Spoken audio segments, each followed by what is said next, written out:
Hey, what's up, guys? It's Vonse coming at you with a new video. I'm out door dashing. It's Saturday, 1:30 in the afternoon. I really don't feel it. I'm not feeling it too much today. I don't feel it. I'm not feeling it.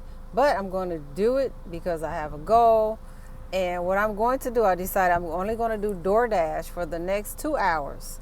And I'm going to take everything that DoorDash sends me for the next 2 hours. I must be crazy.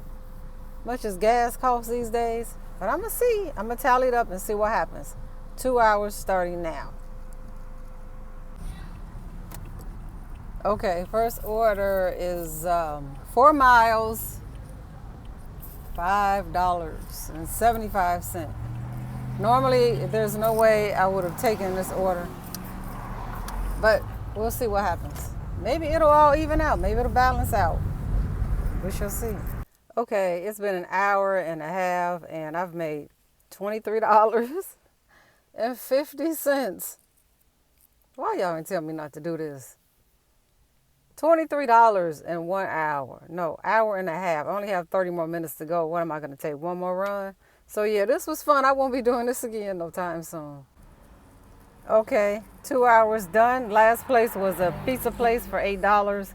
My total is $31.25 for 2 hours. That's not good, but it's done. I won't do it again anytime soon, but at least I know not to do it. Not on a Saturday afternoon. But anyway, that was fun. So on to all the apps. I'm going to turn all the apps on and see what happens out here. Saturdays are normally good, so we shall see. But guys, make sure that you subscribe to my channel. Hit the bell so you can follow me. And thanks for watching. Okay, guys, while I'm out delivering, I had to just make a quick video for new delivery drivers. Do not fall for this.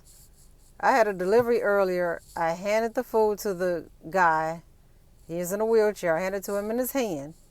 An hour or so later, I get a message from DoorDash saying that I never delivered the food. People play a lot of games out here in these streets. It's ridiculous. I mean, if you can't afford the food, why try to buy the food? You don't think karma comes back over some food? So anyway, here's my tip. And I got this from my brother because he's the DoorDash guru. He told me always text "I've arrived," no matter if you hand them the food or not. So the deliveries after that one, after I received that notification, I made sure, even if I was on the porch and they were at the door, I still text "I've arrived." To take it a step further, if you have time, take a picture. Take a picture of them getting the food. Protect yourself, because that's the problem with these apps. At the blink of an eye, they can just take it away from you. It's gone. So if you count on this as income, make sure you protect yourself as much as you can. I'm going to make it a habit of my own to always text "I have arrived" when I arrive somewhere. Now I have a contract violation that I have to fight. And it's ridiculous. But people are evil out here in these streets.